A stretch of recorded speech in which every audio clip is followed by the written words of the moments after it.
Vous avez déjà ressenti cette petite pointe de culpabilité en voyant ces mamans parfaites sur Instagram? Vous savez, ces mamans qui arrivent à tout gérer comme dans un rêve éveillé pendant que vous avez du mal à juste boire votre thé ou votre café avant qu'il soit complètement froid. Ok.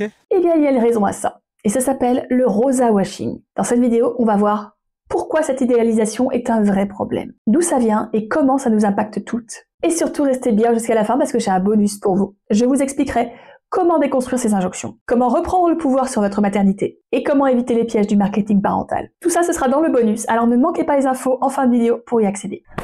Allez, on y va!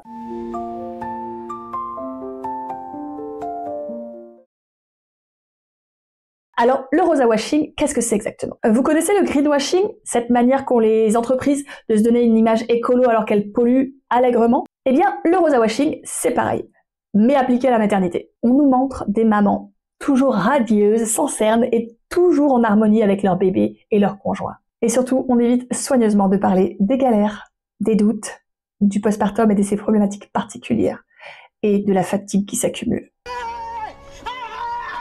Petit test rapide, à votre avis, où voit-on ce rosa washing?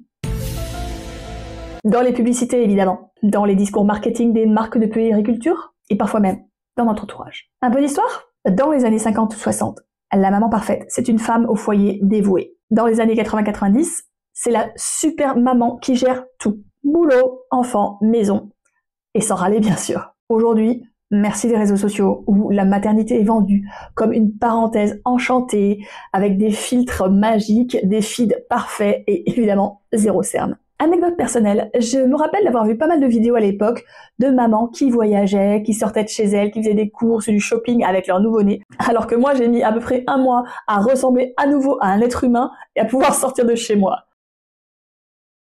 Bon, mais au fond, c'est quoi le problème avec ces images de maternité idéalisées? Au fond, c'est plutôt positif, non? Non. En fait, pas vraiment. Et voilà pourquoi. D'abord, ça crée un énorme fossé entre l'image et la réalité. Quand on voit ces images de maman parfaite, on se compare inconsciemment.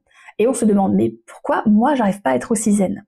Résultat, culpabilité, frustration et un sentiment d'échec qui s'installe. Et ça impacte directement la santé mentale des mamans. À ce sujet, selon le site amélie.fr, entre 50 et 80% des mamans font l'expérience d'un baby blues après la naissance de leur bébé. Près de 17% font l'expérience d'une dépression postpartum. Et pourtant, on en parle très peu, même si on en parle de plus en plus ces dernières années. Parce que l'injonction du bonheur maternel est partout.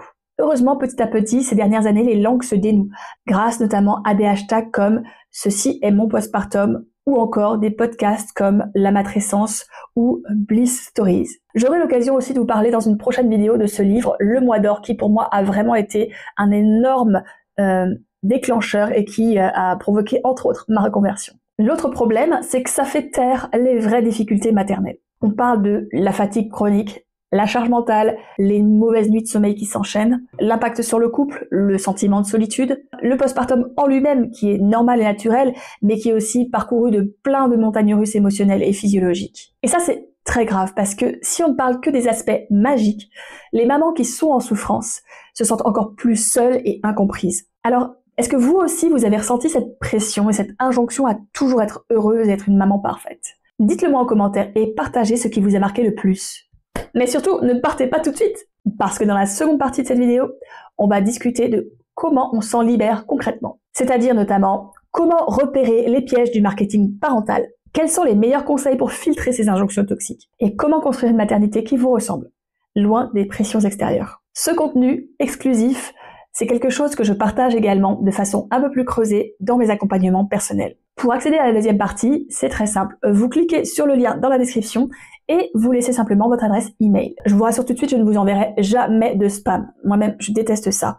C'est simplement pour vous partager mon contenu de mon blog, de ma chaîne YouTube, vous partager des conseils utiles et des partages d'expériences pour vous aider à vivre une parentalité et une maternité plus alignées et épanouies, tout simplement. Si vous ne souhaitez pas l'avoir, il n'y a pas d'engagement, il n'y a aucun problème. Dans tous les cas, prenez soin de vous et je vous dis à très vite pour la suite.